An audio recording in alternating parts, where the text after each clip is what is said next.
Şunu etmeliler diye, muttaki olacak olsa şunu etmeliler diye. Ya alim de şeyle. Çekeleyeli alimi her yerden. Doğruyu ayttıracak değil. Öz ümmetine, öz milletine, öz doğullarını doğruyu ayttıracak değil. Yerli yerden çekeleyerler.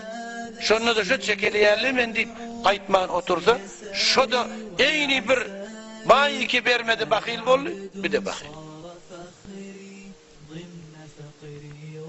Bir şu an kahulun birine soraptırlar. Siz nezire bolya hele getiriyeniz cemaate önkü ulamalar getirmeyenmiştik. Onu önkü ulamalar sevadi yoktu işte. Setti sevadi etek deyiptir. Şu cevap verdi. O bir soran karasadım. O ne bizim bakayım? Şeyle mi dikkatiptir? Öyle kene gözler biz önkü ulamaların bir tane tarımını değmeyeriz. Allame Saraksi rahmetullahi aleyh sen doğruyu aytayan diye padişah onu zannanı zaliya. Zannanı zaliya, zannanı o vakti her bir çukura bir adam iki adam zalliyamış. Onu kan çıkmır yani. Eli ayağından zırlı, çukurun içine yatıyor diye. Şagirdleri giyecek, ünlü men gelip şu çukurdan bundan sonra ölüp diğer zaliyarlar. İndim ben ölüm ağaç tuzu yatayım.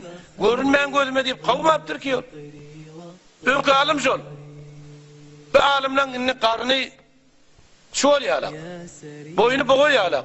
Yırtık köyne keyen ok. Ayağını aşağına maşin. Sonra o cevap vermeni ağrı geliyor. Önkü ulamalardan da irat alıyor. Bir de hani önkü geçen ulamalarımızda eden doğamızmış. Eden doğamız şu mu? Allame Saraksi 6 ayın içinde Mebsut diyen kitap çıkarıyor. 6 ayın içinde zindan çekip batika şu çukurun içinde yalıp şagirdlerine falan kitap getir, falan kitap gözden şey yalıp Mebsut diyen kitap çıkarıyor. Ey doğrulam gözde bir insafmışlar.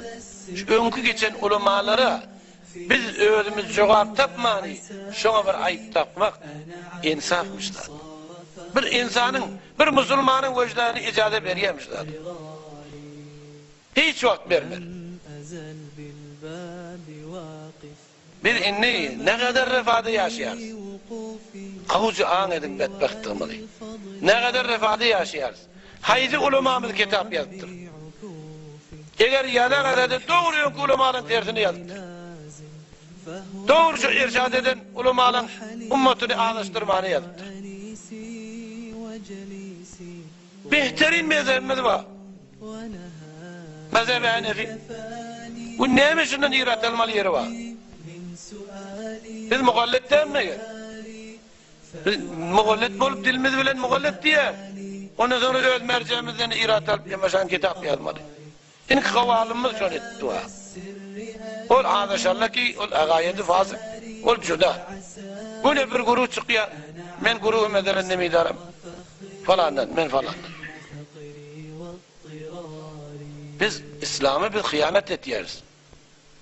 İslam'ı yıkıyoruz biz. La yebqi minel İslami illa ismuhu. Doğru şu.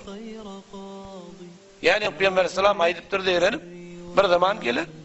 İslam'dan falan isim ağlar, isim. Adı ağlar İslam'ın.